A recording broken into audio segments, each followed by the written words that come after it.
네, 뉴스 정면 승부 매주 수요일에는요. 수요 스페셜 새남자의 정치수다와 함께 하고 있죠. 김경진 변호사, 소종섭 전 시사저널 편집국장 두 분 이미 나와 계십니다. 안녕하세요. 네, 안녕하세요. 안녕하세요. 네. 지금도 이 홍일표 새누리당 의원과 얘기 나눴는데요. 국회법 개정안 논란 위헌이냐 아니냐, 대통령이 거부권을 행사할 거냐 말 거냐. 지금 특히 이제 법제처장 얘기 때문에 이 개정안의 강제성 여부 두고 여야 입장 차이가 커요. 이거 어떻게 보세요? 우리 법조인이신 김경진 변호사님께서. 근데 이게 재밌는 게 법제처장 말씀과 달리 네. 국회 입법조사처에서 발표한 게 있지 않습니까? 네. 거기다가 국회의장께서 말씀하신 취지도 있고 근데 그 말씀들을 종합해 보면 결국 핵심 포인트는 그런 것 같아요. 지금 오히려 이 국회법 98조 이 제3항이 지금 개정된 것도 굉장히 약하다. 대통령께서 문제를 삼는 이유 자체를 모르겠다. 오히려 지금보다 훨씬 더 강한 내용으로 강하게 이 개정 요구를 할 수 있는 이런 방향으로 더 가야 되는 것이 아닌가. 이게 국회 입법조사처의 의견이더라고요. 그래서 대통령께서는 지금 이 개정된 내용이 위헌이라고 마구 얘기를 하고 계시지만 기실 위헌이 아닐 뿐더러 훨씬 더 나아가야 된다. 그러면서 이제 외국의 입법 사례 얘기를 들고 있거든요. 근데 독일 같은 나라는 각각 법을 만들 때 시행령과 관련해서 어떤 근거 조항을 만들어 놓는답니다. 그러면서 시행령을 만들 때 사전에 우리 동의를 받고 시행령을 공표해라. 또는 당신네들이 만든 시행령에 대해서 우리가 마음에 안 들면 우리가 시행령 자체를 직접 고쳐서 공표를 하겠다. 이렇게까지 조항을 둔답니다. 그래서 사실은 이 법을 집행하기 위한 하위 규정의 시행령에 대해서는 국회가 완벽하게 통제를 하고 있는 것이 독일이나 영국의 시스템들이고 이 해외의 시스템들인데 우리나라는 거기까지는 못 갈지언정 그저 문제점을 발견해서 바꿔달라고 요구하는 게 무슨 위헌이냐. 결국은 이게 입법조사처의 얘기인 것 같다. 그러면은 이게 여당, 네. 야당 또는 뭐 청와대 뭐 이렇게 국회 문제보다도 네. 국회 입법조사처라고 하는 어떤 공신력 있는 기관과 법제처의 의견과 국가적으로 이렇게 큰 차이가 날 수 있을까? 다 틀립니다. 지금 보면 예. 거기만이 아니고 지금 김 변호사님은 이제 뭐 합헌이다 문제가 없다 뭐 이런 쪽으로 이제 말씀하시잖아요. 네. 제가 어제 만난 변호사 두 분은 또 완전히 또 위헌이라는 네. 그쪽에서 얘기를 하시더라고요. 그래서 일반 사실 국민들 입장에서 보면 네. 합헌이냐 위헌이냐에 대해서 굉장히 헷갈리는 거고 네. 이게 법리적으로 따져도 같은 변호사인데도 어떤 분은 합헌이라고 하고 어떤 분은 위헌이라고 합니다. 그래서 이것을 딱 일도양단식으로 딱 보기는 어려울 것 같고요.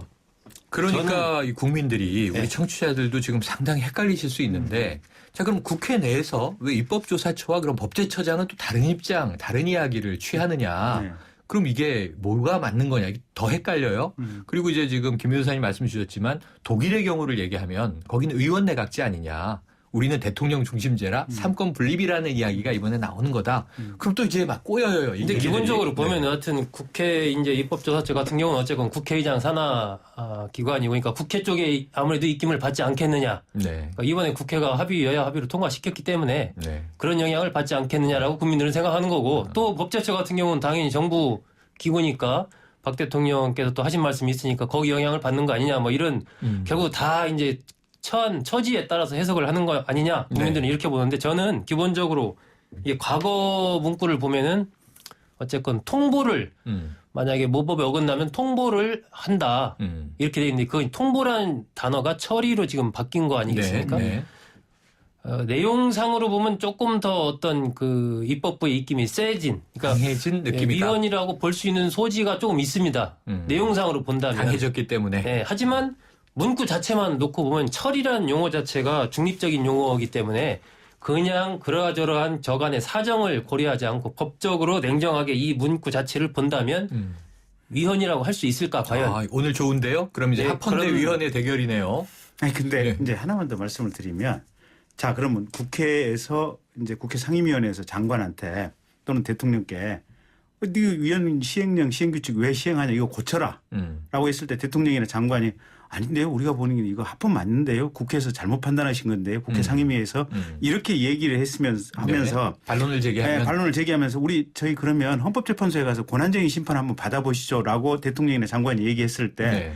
국회에서 그러면 장관이나 대통령에 대해서 뭔가 제재할 방안이 아무것도 없다는 거예요. 이 개정법에 의한다고 할지라도. 반론을 제기하고 말에 따르지 않는다 하더라도 이걸 실질적으로 강제할 방안이 전혀 없기 때문에 이게 물론 바꿔야 될 의무는 주는 거지만 강제력은 없다. 네네.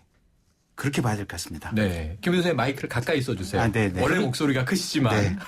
네. 기본적으로 이번에도 보면 뭐 이제 박 대통령께서 약간 어떻게 보면 오해를 하신 측면이 좀 있지 않나 저는 보는데 이게 모든 부분에서 다 이렇게 시행령을 입법부가 마음대로 막 한다는 게 아니지 않습니까? 어떤 네. 모법의 취지에 어긋날 때 그리고 여야가 합의로 할 때 그리고 처리를 그러니까 요구를 해서 처리를 한다라는 거거든요. 그 네. 국회 요구에 따라야 한다 이런 문구가 아니고 처리를 해야 된다 이런 거기 때문에 이게 뭐 그 많은 시행령을 어떻게 입법부가 다 저기를 할 수 있겠습니까? 그렇기 때문에 문제가 되는 부분에서 이제 국회가 요구를 했는데 그 좀 아까 김 변호사 얘기대로 만약에 행정부 쪽에서 이거 못 받아들이겠다 하면은 그때 이제 사법부의 판단을 구하는 쪽으로 헌법재판소 쪽으로 넘어가서 거기에 대한 네. 판단을 구하는 쪽으로 이런 식의 해법을 찾는 것이 낫지 않느냐. 이 문제 가지고 지금 거부권을 뭐 행사하느니 마느니 사실 이렇게까지 될 이슈가 아니다라고 저는 보고 있고요. 너무 확대됐다. 네, 국민들이 보기에도 지금 경제도 어렵고 뭐 메르스 문제 기타 등등 굉장히 산적한 현안이 많은데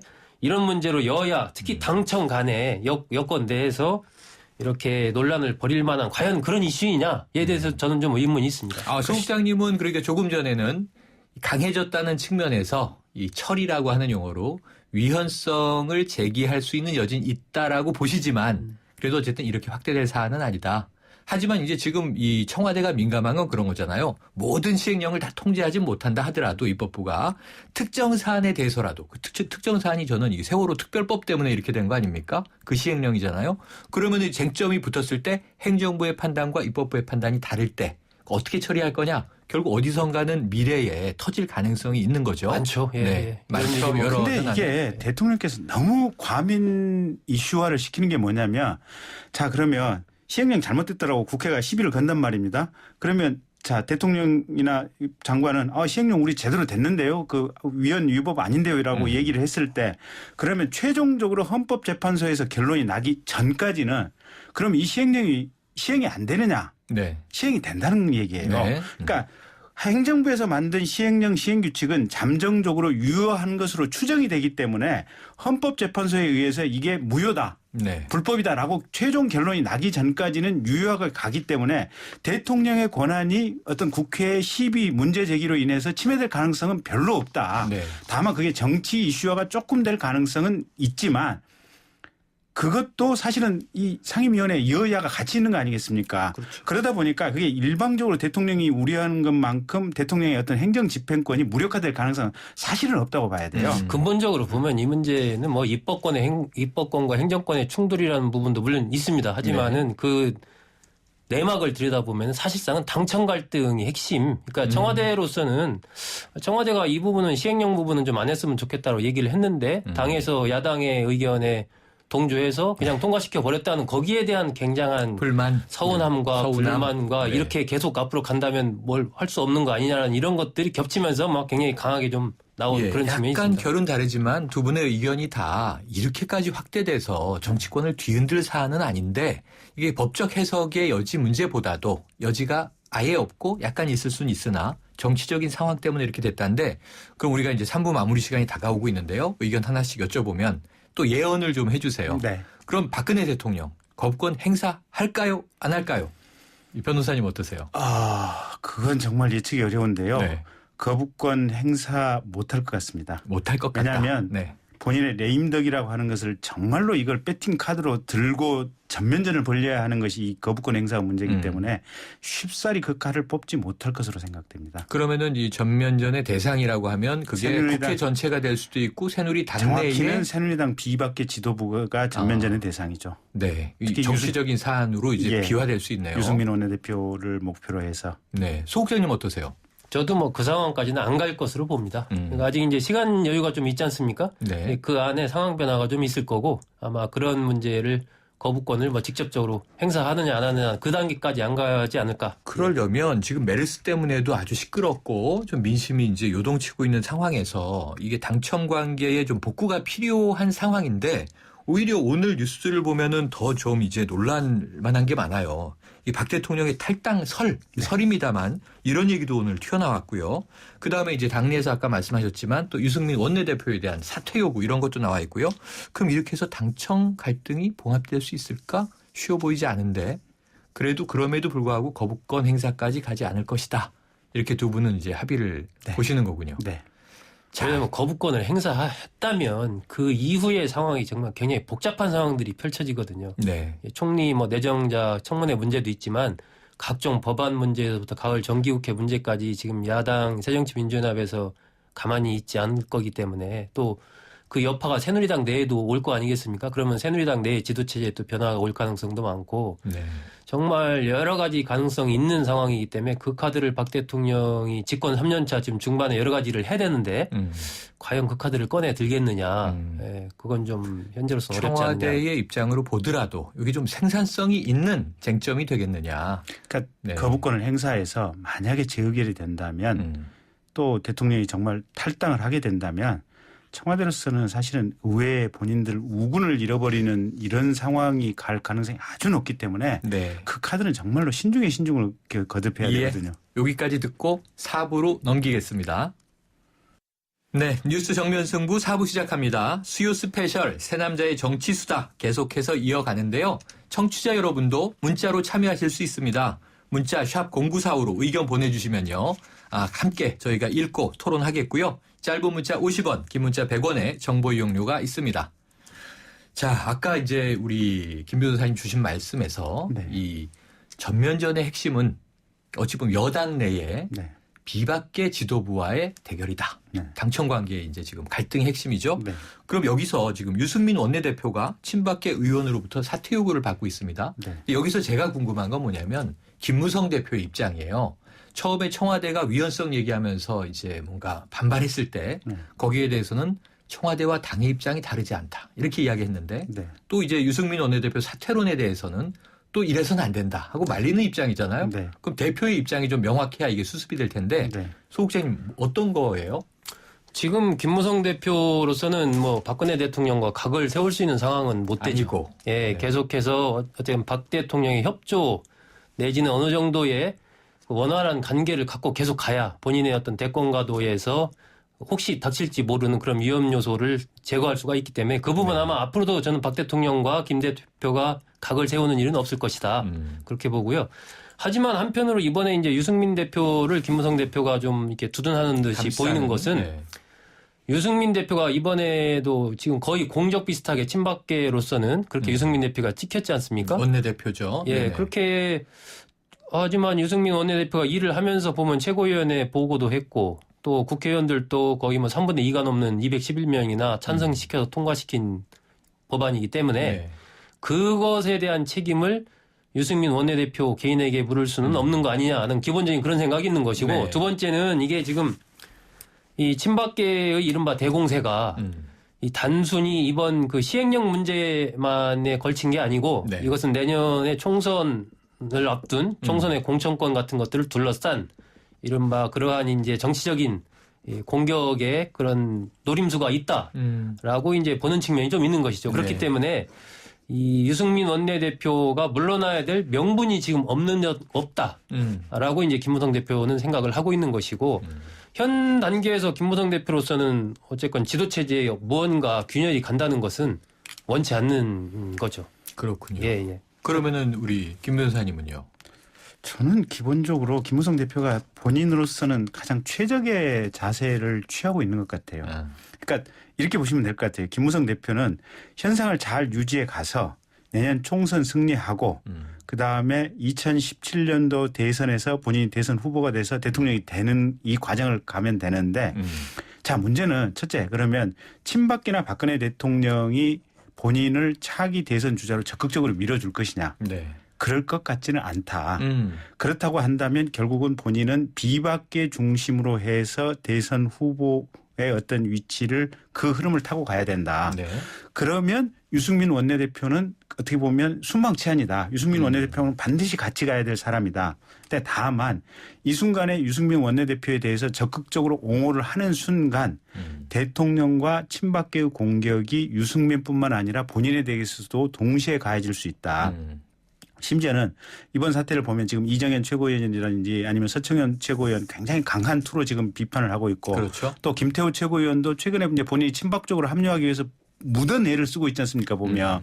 그래서 경우에 따라서는 최고위원들이 이게 사퇴 카드를 던지면서 던지면서 김무성 체제 자체를 흔들리게 만들 수도 있거든요. 그래서 이 유승민을 어떻게든지 보이지 않게 감싸고 안고 가면서 그렇지만 이 친박계들이 이 현재의 지도체제를 근본적으로 판을 엎는 이런 상황은 안 되게 하기 위해서는 애매모호한 스탠스를 취해서 갈 수밖에 없다라는 것이 어떻게 보면 정치적인 자세나 태도에서 분석이고 큰 틀에서 명분을 보면 어쨌든 이 김무성 대표도 국회의원이고 국회의원 다선 아니겠습니까? 네. 거기다 정유화 국회의장 이번에 이제 얘기한 것을 보면 국회의원들 입장에서는 기본적으로 대통령의 말씀에 대해서 동조를 안 해요 보면 아까 저기 홍익표 의원 인터뷰했지만 네. 새누리당 의원들도 상당수가 골수 친박계 의원들 외에는 별로 청와대에 사실은 동조하는 의원들은 없는 것 같아요. 네. 그러면 국회의원으로서의 명분도 적절하게 가지고 가야 되는데 그건 결국은 유승민 대표를 어느 정도 약간은 보이는 듯 안 보이는 듯 비유하면서 가는 거들면서. 것이 최적의 방안이다 이렇게 생각하는 것 그렇군요. 같습니다. 너무 지금 이제 뭐 당청 갈등과 여당 내 문제가 있어서 우리가 여당 내 이제 이슈들로 치우치는데요. 한번 이제 소 국장님 요거 말씀해 주세요. 이종걸 새정치민주연합 원내대표, 야당의 원내대표입니다. 유승민 원내대표의 카운터파트죠. 자, 박 대통령의 거부권 행사 시사에 대해서 여러 가지 얘기를 한 끝에 너무 호들갑 떨지 않아도 된다 이런 발언을 했는데요. 네. 이게 청와대는 대통령 폄훼이자 이 곧 국민에 대한 폄훼다 이렇게 강하게 비판했는데 어떻게 보세요? 이 발언에 대해서. 저는 이종걸 원내대표가 그 이후에 이제 호들갑이라는 그 단어에 대해서 이제 해명을 했잖아요. 오늘 또 해명이 막 회자되고 있더라고요. 아름다운 우리말 네. 뭐 그런 식으로 이제 쭉 해명을 했는데 저는 사실 전에도 이제 그 2012년 5월 달인가요? 그때 그 이종걸 의원이 그 새누리당의 공천 헌금 사건 관련해서 트위터에 글을 올리면서 이제 박 대통령을 지칭해서 뭐 그년 이런 식으로 하면 그것을 그년은의 준말이다 뭐 이래가지고 굉장히 화제가 됐던 적이 있어요. 그 당시에. 네. 그래서 저는 이종걸 원내대표가 그때는 뭐 그 용어도 적절치가 않았지만 그때는 그래도 의원이고 지금은 제1야당인 새정치민주연합의 원내대표로서 그렇죠. 집권당과 협상을 해야 되는 대여 창구란 말입니다. 대표. 그 상황에서 연행은 굉장히 신중해야 된다. 네. 지금 그리고 잠깐만요. 이게 청취자분이 지금 이슈가 아니고 우리가 조금 전에 다룬 시행령 관련 이슈인데 문자 주셨으니까 하나 읽어드릴게요. 청취자 8542님. 법학 공부하시는 분일 수도 있는데 명령과 규칙은 최종적으로 대법원이 최종적 판단 권한이 있습니다. 이런 문자 참고로 같이 이제 이 정보 공유해 주셨습니다. 예, 국장님 계속 말씀해 그래서 주세요. 제가 궁금해가지고 호들갑이라는 단어를 한번 찾아봤어요. 이 사전에서 사전적 의미가 무엇인가? 역시. 경망스럽고 야단스러운 말이나 행동. 그러니까 약간 안 이제 좋은 거 아니에요? 네, 안 아니, 좋은 보통 거 이게 같은데요? 우리가 보통 생각하는 호들갑이라는 단어의 뜻이 이거 아니겠습니까? 그렇죠. 예, 그래서 이종걸 원내대표의 해명은 좀 궁색하다라고 저는 기본적으로 그런 생각을 가지고 있고요. 하지만 거기에 대해서 또 청와대가 막 나서서 그것이 굉장한 어떤 뭐 심각한 국민 폄훼다 국민 폄훼까지 막 표현이 이렇게 하는 것도 그것도 조금 오버하는 거 아니냐? 아니냐? 네. 예, 그런 생각입니다. 그러니까 이재호 의원 발언을 한번 제가 소개해 볼게요. 네. 이 정부가 생각이 있는 정부인지 의심스러울 때가 많다. 그다음에 지금 이 메르스 이 시점에서 당정청 협의를 못하겠다고 할 때냐. 그다음에 청와대가 정쟁을 유발하는 발언을 계속 쏟아내고 있다. 네. 자, 첫 번째 생각이 있는 정부냐.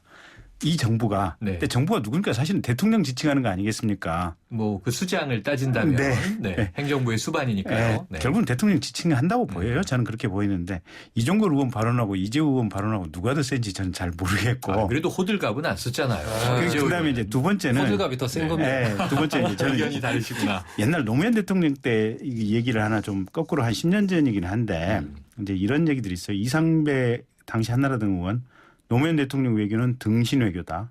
그다음에 공성진 의원 노무현 뇌에 문제가 있어서 정상적인 국가를 기대하기 어렵다. 노무현 뇌에 문제가 있어서. 근데 저는 이 공성진 의원이나 이상배 의원을 문제 삼자는 게 아니고 거꾸로 보면 이런 말을 자유스럽게 할 수 있는 국가야말로 노무현의 뇌에 문제가 있다고 현직 대통령을 상대 야당의 국회의원이 직설적으로 비판을 하고 그런 내용이 언론을 통해서 자유스럽게 얘기가 오고 갈 수 있는 나라야말로 정말 편안하게 얘기를 할 수 있는 나라가 아닌가.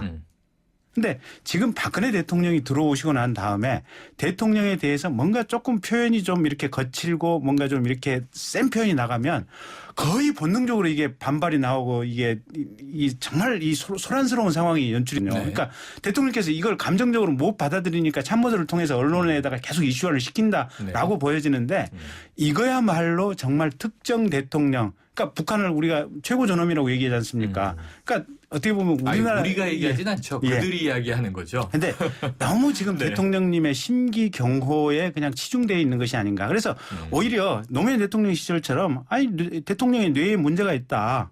또는 대통령 등신 외교한다. 뭐 등신 행정한다. 이렇게 좀 제발 자유스럽게 얘기를 하고 편안하게 얘기하고 편하게 들을 수 있으면 어떨까 하는 게 제 개인적인 의견입니다. 김 변호사님의 바람이었습니다.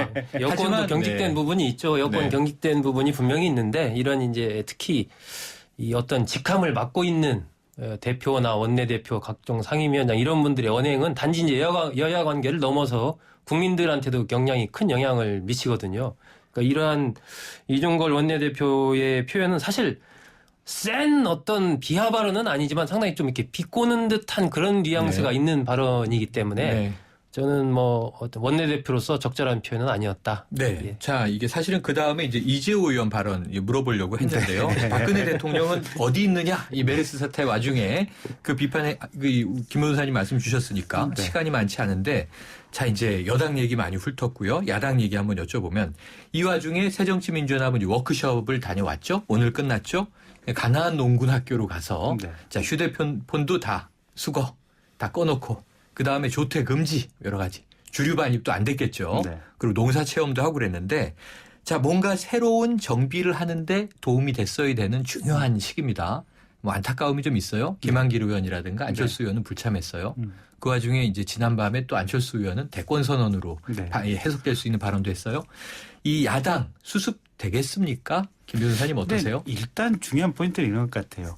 그러니까 당연히 시간이 지났고 또 김한길 전 대표라든지 또는 동교동계 일부 의원들이 문재인 대표에 대해서 거듭 사퇴 요구를 했지만 이게 사퇴 요구가 특별히 명분이 없다는 게 이제 국민 여론조사라든지 여러 가지 과정을 통해서 확인이 됐고 최소한 이런 어떤 집체 모임을 통해서 그런 어떤 감정적인 교류를 하다 보면 더 이상 그런 이 감정적인 언사에 따른 당대표 사퇴 논의는 더는 안 나올 것 같다. 그런 점에 있어서는 일단 당이 조금은 안정기에 들어갔다라고 볼 수 있는 것 같고 문제는 이제 안정기에 들어간 이 시점부터는 그러면 다시 현상을 고착화하기 위한 또는 기득권을 지키기 위한 이런 형태의 개혁만을 빙자한 이런 상황으로 가서는 안 된다.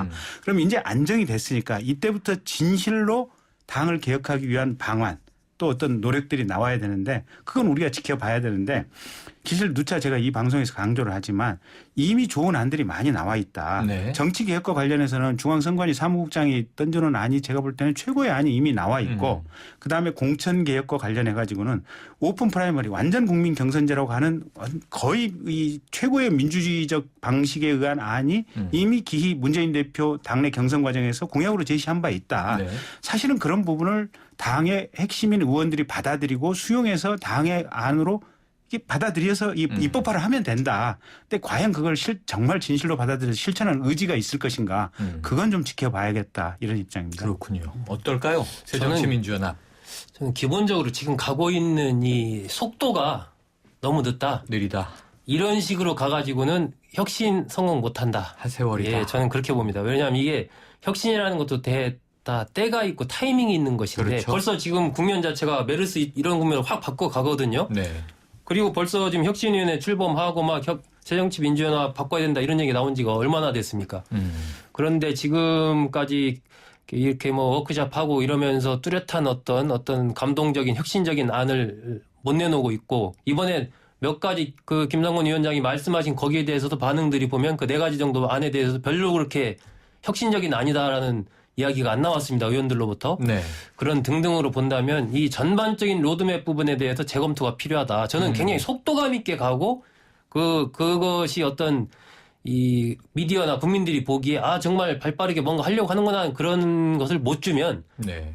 정말 어렵다라고 보고요. 두 번째는 이번에 김한길, 안철수, 박주선 의원 등 그동안에 이제 좀 비판적인 입장을 가졌던 비노계 의원들이 거의 참석을 안 했지 않습니까? 그렇죠. 예, 이런 부분도 물론 숫자의 문제가 아니고 이분들이 최소한 같이 참석하는 모양새를 갖는 것이 그 첫 번째 단추인데 네. 그것이 모양이 좀 안 좋았다. 그리고 박지원 의원 언급 같은 것들을 봐도 이게 조금 당이 내용 있는 어떤 혁신으로 가기에는 이미 좀 많이 늦은 게 아니냐. 그래서 문재인 대표나 그 김상곤 위원장이 조금 더 정말 위기의식을 갖고 굉장히 네. 좀 빠르게 수순을 밟아가야 될 것 예. 같습니다. 오늘 야당에 대한 고언까지 말씀 여기까지 듣겠습니다. 감사합니다. 감사합니다. 지금까지 새남자의 정치수다 김경진 변호사, 소종섭 전 시사저널 편집국장과 함께했습니다.